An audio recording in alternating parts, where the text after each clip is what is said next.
I know you have a 7% budget deficit, but you also have a lot of people, a lot of workers who rely on the state for everything. Do you not worry about street protests, about people coming out to oppose your reforms of cutting the state? The aim of cutting state presence is to eliminate corruption. Many people over the decades have become used to being clients of the state. Even the social programs have not reduced poverty. The concern was to get as many votes as possible. We have to confront this. We have no other alternative. We have to do well by Brazil, otherwise the left will get back in. It could even come close to the Venezuelan regime. We have to get away from this left-wing ideology that was getting worse in Brazil. The population didn't want this, so they elected a candidate who upheld the truth. You have Mercosur as the local trade pact, but most people would say that that is one of the more useless trade deals. What can you do to improve it? You've had talks with the European Union for 20 years, and nothing has come of it. Is your strategy to grow Mercosur or to start again?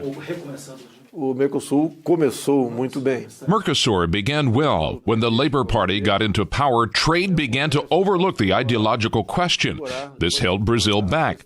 We started talks with Argentina, currently managing Mercosur for the first half of this year, and superficially, we have begun talks with Uruguay and Paraguay. We want to modernize Mercosur.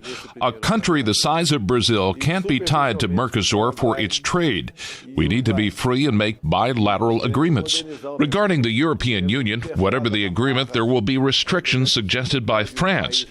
That can prejudice us. We've reached an impasse which won't be cleared up quickly. I've talked to a lot of business people here, and it's interesting. There is a great enthusiasm for your administration because it is pro-business, but you also cause difficulties for business people here for various reasons, to do with the environment, to do with what you've said, and also to do with the continuing issue of corruption.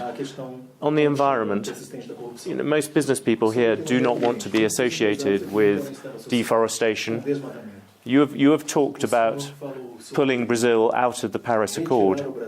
Are you going to go ahead with that?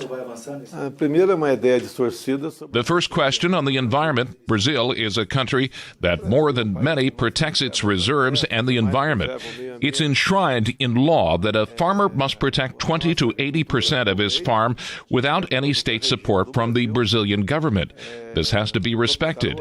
Any change will be made according to the law. As to the Paris Agreement, for some time Brazil has been playing its part. When you talk about carbon credit, we're not getting the financial return. So for now, we will continue with the Paris Agreement. But we're a developing country, and we have duties, but we also have rights within the Paris Agreement that are not being met.